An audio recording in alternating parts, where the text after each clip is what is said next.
Hey everybody, welcome back. It's been better part of a month since I was actually out here. Just, life happens, work and holidays and all that kind of stuff. Christmas coming up soon. So I do have an early morning that I could get out here, and figured one of the things that I need to do is I actually need to replace the radiator, not because it's bad, but because it was a flea market find. I did what I could on a budget to build this thing a few years ago, and I bought a new one from Summit or Jegs or something like that. And I just wanted to do a video about how to run a radiator in the back of a RatRod, hot rod kind of thing, because I had no reference. I made it up as I went. So this is my 46 Chevy pickup that I cut 3 inches out of the roof. I made a RatRod out of this.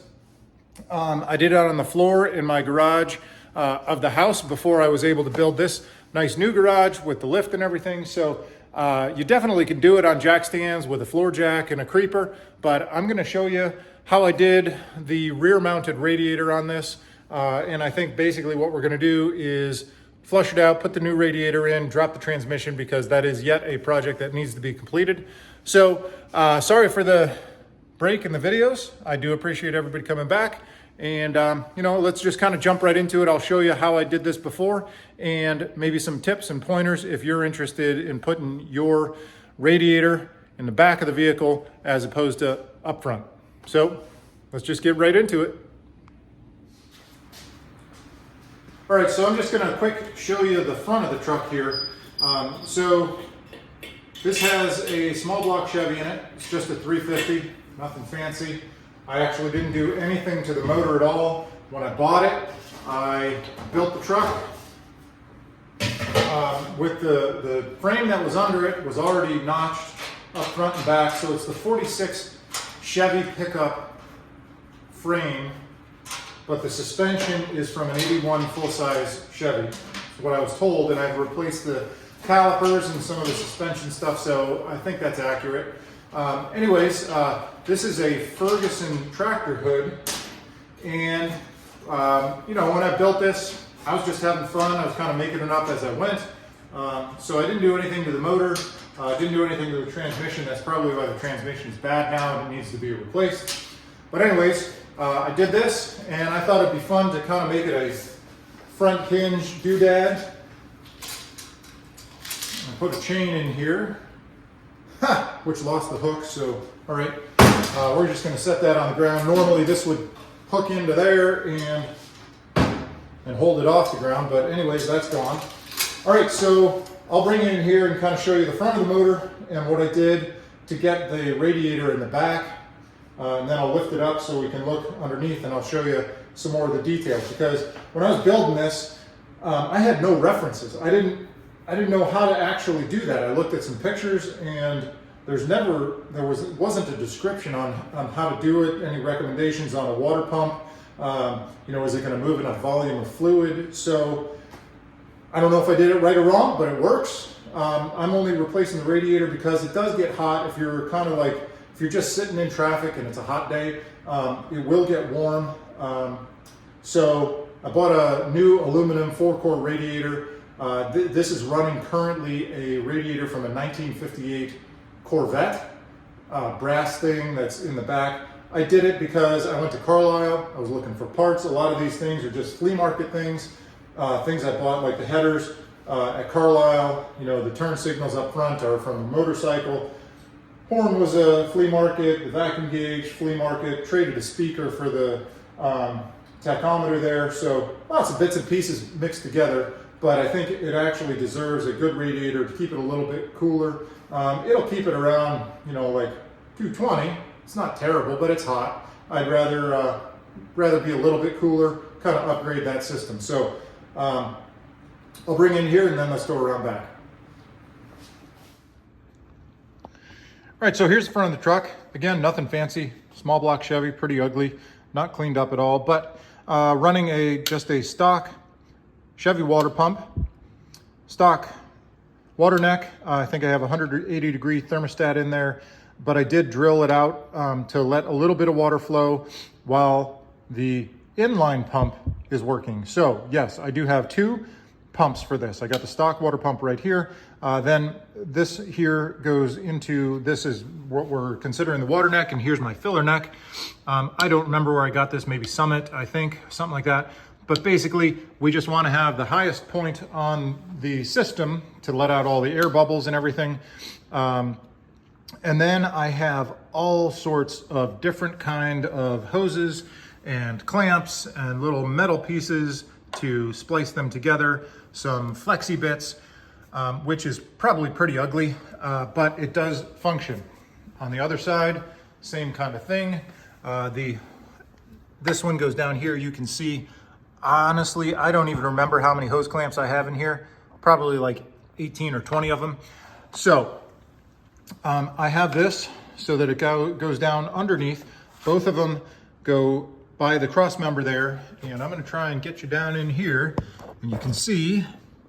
Then let me get my pointer down underneath. What I have here is both of those into some exhaust pipe, and I just tacked on this expanded metal to hold those two things a consistent distance apart all the way to the back of the truck.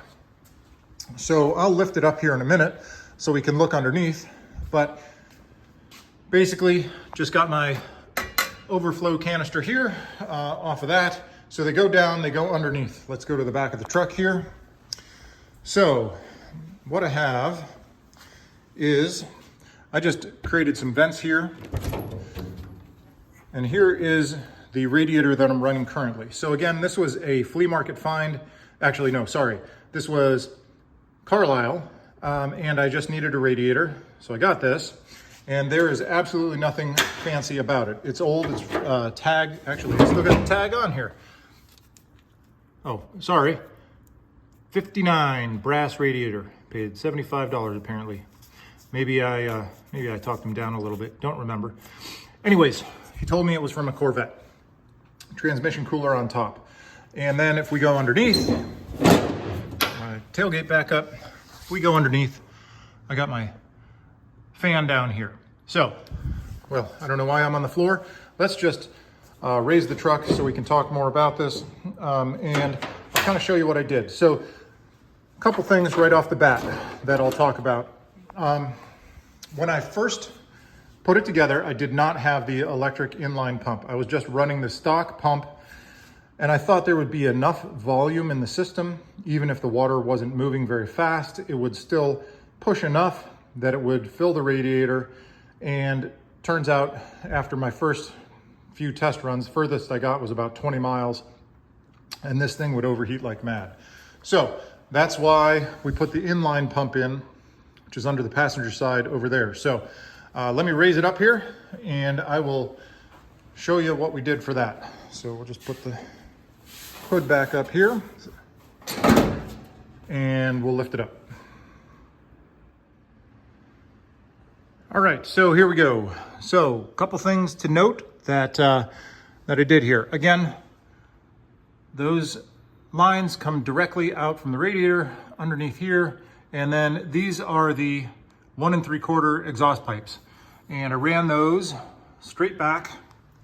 I got a hangers, multiple back here, and here is my inline pump. I guess here you go, EMP Stewart components. I don't have any idea how I found that, just probably online search. Anyways, I just have it wired to an on-off switch, and then it goes, then I did a little bit of, boy, this is really hard to get the camera in here to show you this. So over the axle, again, some exhaust pipe in there, more flexi lines, all sorts of stuff. And then here we go. So here's the radiator from the bottom. I put some expanded sheet metal on there just to, protect from rocks and such that might bounce up here.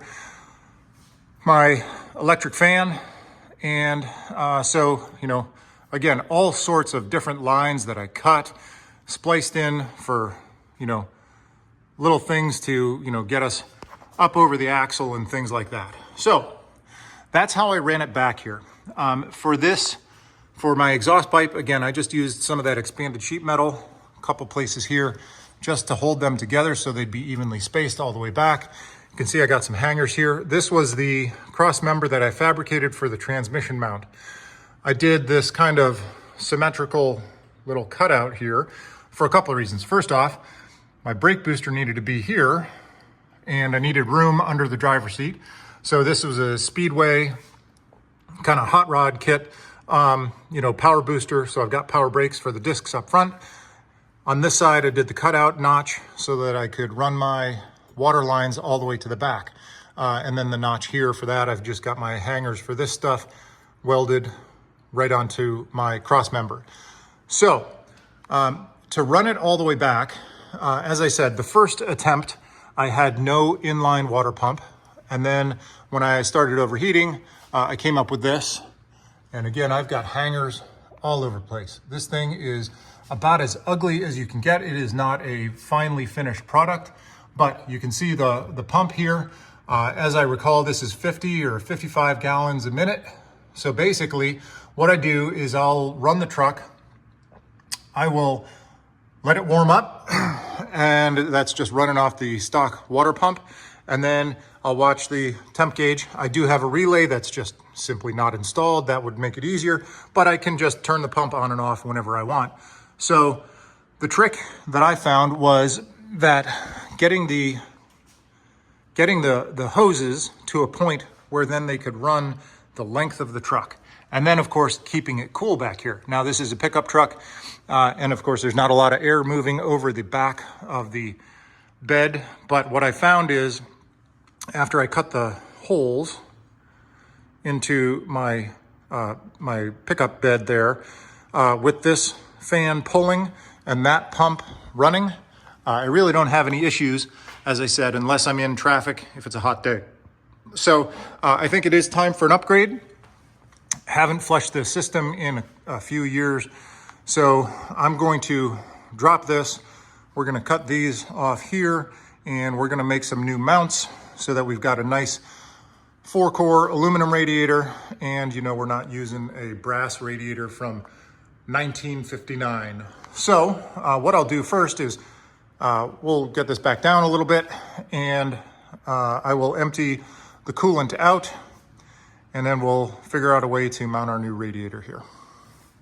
But that's how you go. That's how I ran it all the way to the back, and it has held up for a few years. I think we're just, you know, we're at a point where we can upgrade this. So I'll lower it down and we'll empty some fluids out. All right, well, here's my setup.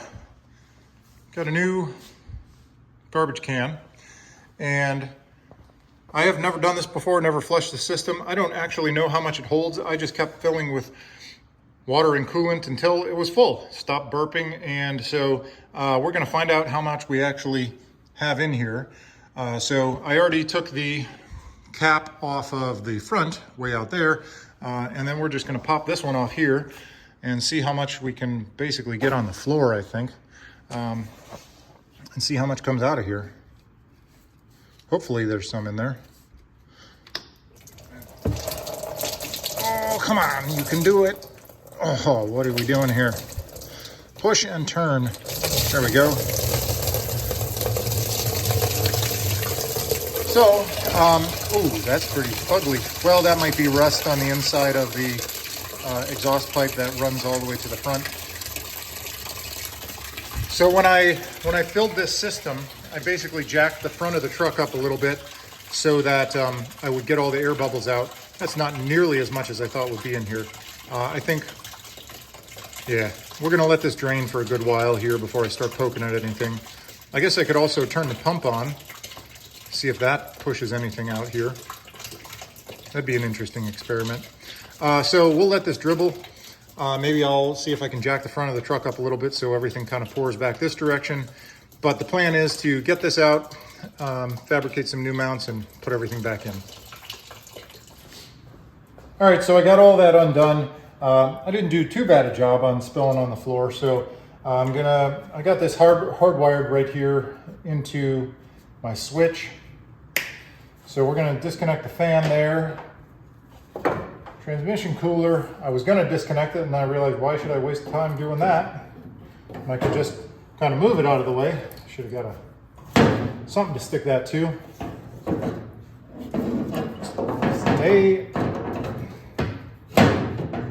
Just whatever, it's fine.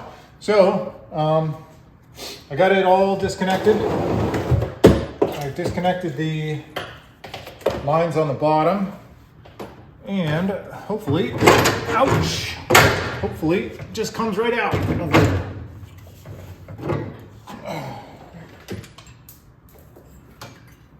All right, there you go.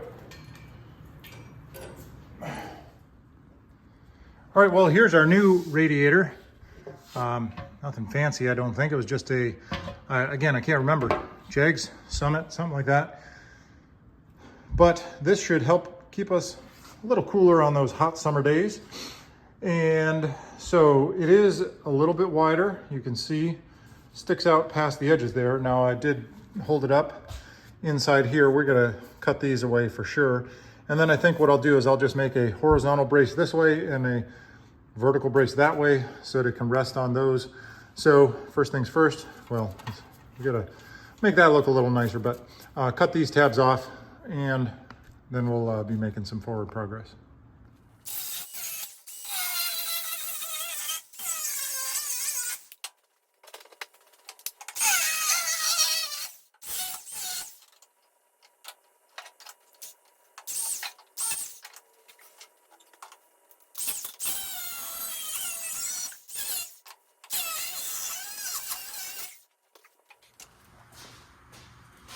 All right, so with the tabs gone, all I'm gonna do for the new mount for the radiator, I'm gonna, as I said, I'm gonna run two horizontally this way and then one long axis. So this looks like, we'll call it 34 inches. Yeah, 34 inches. So we'll cut two pieces 34 inches. Then I'll measure the height of the radiator because it's gonna be laying horizontal. I'll add a few inches to that. And basically I'm just gonna weld a rectangle together, and then the rectangle can sit in here, and then the radiator can sit on top of it, and then we'll make some kind of brackets that will pinch it together, I guess, from top to bottom to hold it in place. Then it can, you know, come out in and out a little bit easier. So I guess we're cutting some square tube.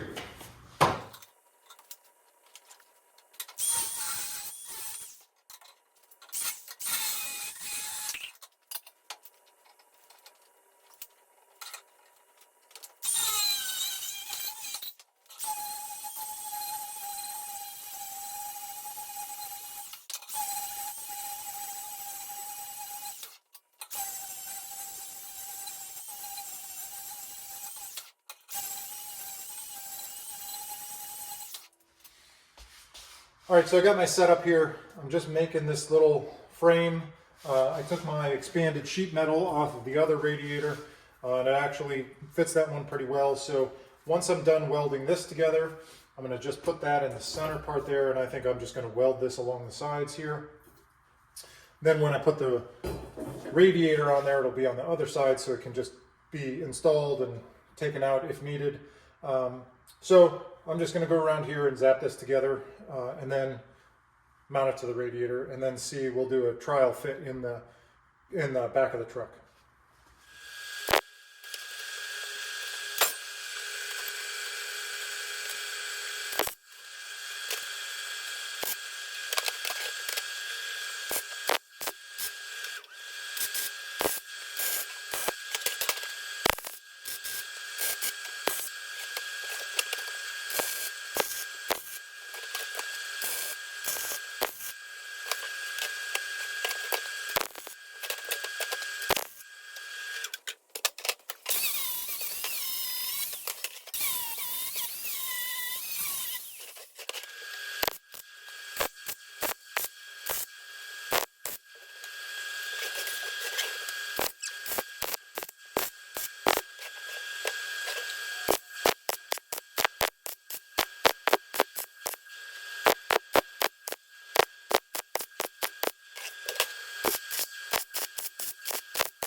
All right, well, let me show you what I've created here.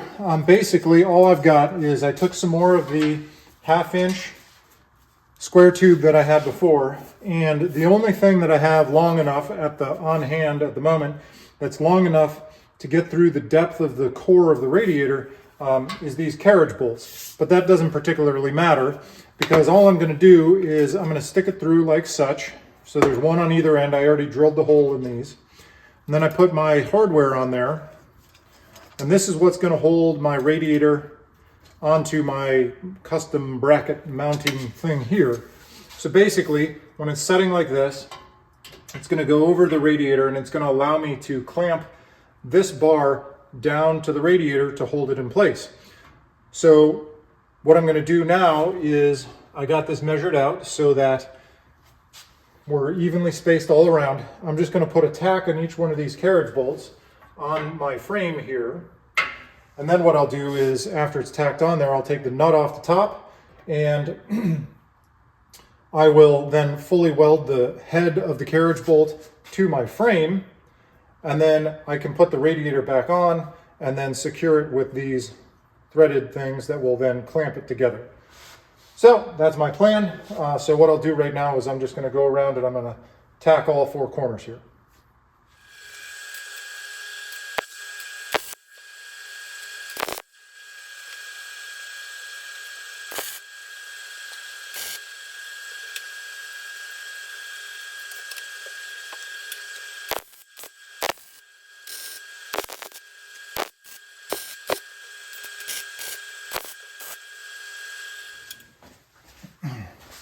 All right, so I went around and I finished welding all that up, and then I did the sides here and I ground it off.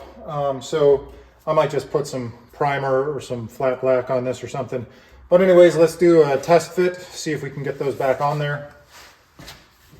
So basically, like I said, this will be in the truck. Yep, that's the way we want it. So radiator fits in there.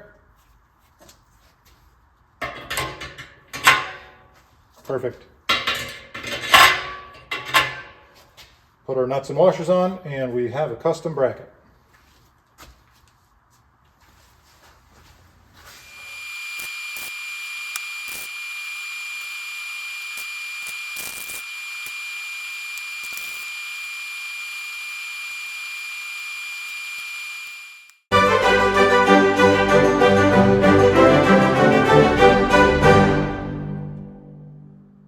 All right, so after I put some primer on that, just did some flat black, mounted the fan to that, and I came up here, lifted the truck up. I just put some marks here and here, where I'm gonna grind that off so that I can just weld my framework from that to the chassis of the truck so that it'll be permanently mounted.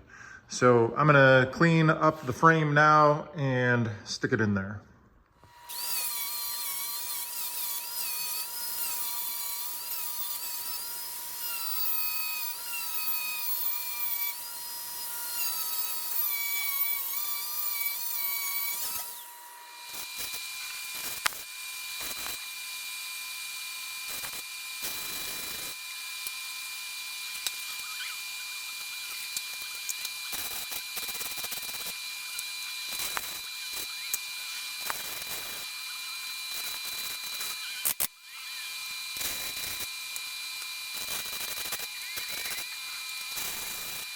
Well, it's not the best welding I've ever done, but it's adequate welding for what it is. So we are going to call that mounted.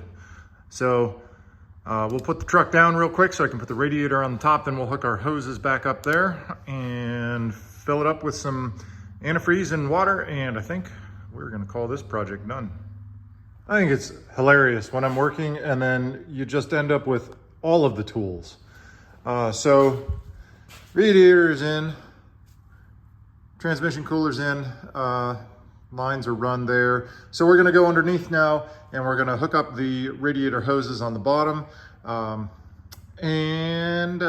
guess when we're all hooked up, we'll fill it up, make sure we got no leaks, and call it a day, I think. Well, I had to take a break there for a minute, take the scooter outside and do some snow plowing because we did get a decent amount of snow today. But then I came back in and got this all finished up. A couple of these I had to reroute. I had these spacers in there before. I had to kind of redo things. So I added extra length here because this didn't line up where it was before. added an extra length in here because it was too short. So anyways, we're all tightened up on all the fasteners. So I think what I'll do is put it down here and we will fill it up and actually try and keep track and see how much fluid we got in here. But that's it. I think that's all I'm gonna do today. So I'm gonna sign off. Got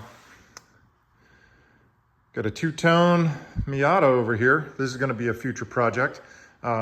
So I know it looks kind of silly. I think I look extra silly in it. But anyways, I'll fill you in on that later. But I went and had some fun. You can see we got some snowpack back there. Had some fun in the snow in this thing.